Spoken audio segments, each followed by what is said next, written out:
नमस्कार, आप देख रहे हैं आज तक। आपके साथ मैं हूं अंजना ओम कश्यप। बात आज बुलडोजर की होगी क्योंकि सुप्रीम कोर्ट की सुनवाई के बाद अब 15 दिनों के लिए बुलडोजर को थाम दिया गया है दिल्ली के जहांगीरपुरी में। 15 दिन बाद सुनवाई होगी, फिर तय होगा कि क्या किया जाए।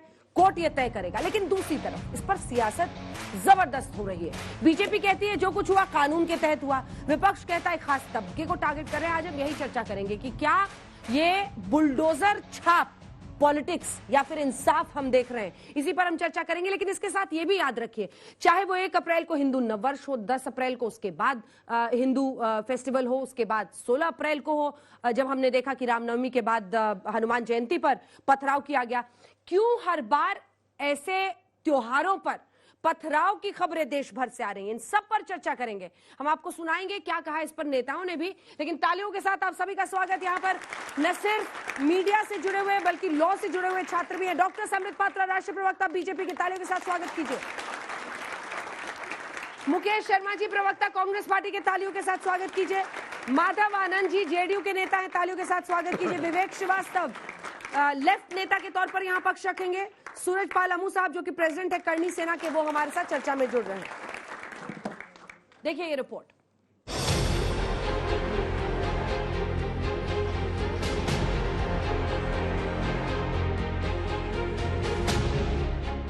जहांगीरपुरी के लोग डर में थे कि एक बार फिर बुलडोजर चलेंगे। उधर एमसीडी ने तैयारी कर रखी थी कि सुप्रीम कोर्ट से अवैध निर्माण पर बुलडोजर चलाने की इजाजत मिल जाएगी। लेकिन देश की सबसे बड़ी अदालत ने बुलडोजर वाली कार्रवाई पर 2 हफ्ते की रोक लगा दी। साथ ही सुप्रीम कोर्ट ने दिल्ली और केंद्र सरकार को नोटिस भी जारी कर दिया।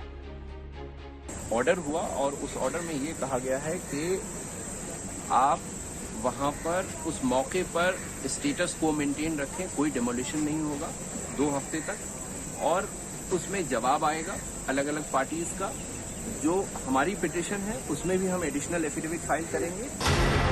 कोर्ट ने बुलडोजर पर तो ब्रेक लगा दी, लेकिन बुलडोजर वाली कार्रवाई को लेकर सियासत बेकाबू है। अलग अलग पार्टियों के नेता जहांगीरपुरी में अपना सियासी ठौर ढूंढ रहे हैं। कांग्रेस के नेताओं ने जहांगीरपुरी की गलियों का रुख किया, वो भी खाली हाथ नहीं बल्कि सुप्रीम कोर्ट के पुराने आदेश को लेकर। ऐसा लगता है कि हमारे देश में कानून का राज ही नहीं रहा गया। कोई भी किसी भी तरीके का कोई डेमोलिशन होता है तो मैं पॉलिसी के मैटर्स पे कह सकता हूं बतौर पूर्व केंद्रीय आवास मंत्री कि बगैर नोटिस के कहीं पर भी डेमोलिशन नहीं किया जा सकता है। और ये केवल पॉलिसी नहीं है, ये कानून भी है। इसी तरीके से 2015 के अंदर शकूर बस्ती सीमेंट साइडिंग के अंदर जब किया गया, हम लोग कोर्ट में गए और ये कोर्ट से डबल बेंच का ऑर्डर है, Ajay Maken versus union of India, जो 2019 को आया।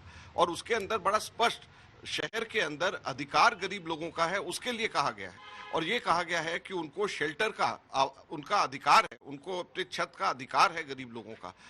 लगातार जो है लोगों को भड़काने का प्रयास, मुस्लिम समाज में असुरक्षा का भाव पैदा करने का प्रयास और सतत सरकार को बदनाम करने के लिए हमारा जो एकीकृत समाज है उसमें विद्वेष फैलाने का काम अजय माकन, अरविंद केजरीवाल, मनीष सिसोदिया, असदुद्दीन ओवैसी जैसे तत्व कर रहे हैं।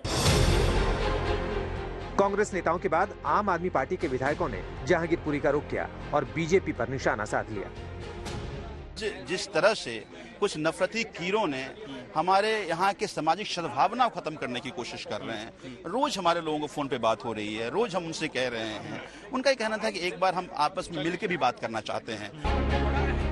उधर आम आदमी पार्टी के सुप्रीमो और दिल्ली के सीएम केजरीवाल ने दंगों को लेकर कर्नाटक में बिना नाम लिए बीजेपी को घेरा। हमें गुंडाई करनी नहीं आती, हमें स्कूल बनाने आते हैं।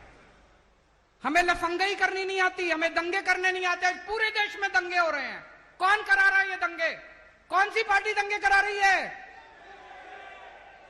सारे जानते हैं कौन सी पार्टी दंगे करा रही है। हमें दंगे करने नहीं आते। ऐसे इस देश के लोग नहीं चाहते कि दंगे हो, इस देश के लोग शांति चाहते हैं। कल टीएमसी के नेताओं का भी जहांगीरपुरी जाने का प्लान है। वैसे कांग्रेस और आम आदमी पार्टी के नेताओं से पहले ओवैसी भी जहांगीरपुरी पहुंचे थे। बुलडोजर चलेगा अंसार पर, अहमद पर। बुलडोजर नहीं चलेगा अर्जुन पर और अजय पर। यह फर्क है। और ये अंसार चाहे बीजेपी में हो या आप पार्टी में हो, वो अंसारी रहता है। बीजेपी के नेता लेटर नहीं लिखे, नाम लिख करके ये स्टोन पेल्टिंग में था, इसका तोड़ दिया जाए। क्या आपका मेयर, आपके अधिकारी बीजेपी के नहीं कह रहे हैं मीडिया के सामने आकर ये लोग इन्वॉल्व हैं, घर तोड़ दो? मुद्दा बुलडोजर नहीं है, बलवे और बलवाइयों को रोकना है। और जो लोग मुद्दा बुलडोजर बना रहे हैं वो इस बात को इग्नोर करने की कोशिश कर रहे हैं, इस बात पे भ्रम पैदा करने की कोशिश कर रहे हैं कि कार्रवाई बलवे और बलवाइयों को रोकने की है। अब दिक्कत ये हो गई कि कुछ लोगों की आदत हो गई है कि सेकुलरिज्म का चोला और कम्युनलिज्म का झोला लेकर के कैसे भ्रम पैदा करो, कैसे भय का माहौल पैदा करो। इस बीच जहांगीरपुरी में बुलडोजर वाली कार्रवाई की चिंगारी भड़कने लगी है। जामिया में छात्रों ने विरोध प्रदर्शन किया और बीजेपी पर एक खास समुदाय के लोगों को टारगेट करने का आरोप लगाया। आप हमारे पीछे अगर देखें तो अलग अलग स्टूडेंट विंग के जो लोग हैं वो यहाँ पर बाकायदा प्रोटेस्ट कर रहे हैं, नारेबाजी कर रहे हैं। इनका कहना है कि जिस तरीके से बुलडोजर का इस्तेमाल हो रहा है उसको लेकर ये प्रदर्शन है। साथ ही साथ ये जो बुलडोजर है वो खास तौर पे एक वर्ग, विशेष वर्ग यानी मुसलमानों को टारगेट कर रहा है, जिसको लेकर ये विरोध प्रदर्शन है। अब सवाल ये है कि क्या बुलडोजर वाली कार्रवाई दंगाइयों को सजा देने के लिए हो रही है या फिर सियासी रास्ते को एक खास आकार देने के लिए? आज तक ब्यूरो।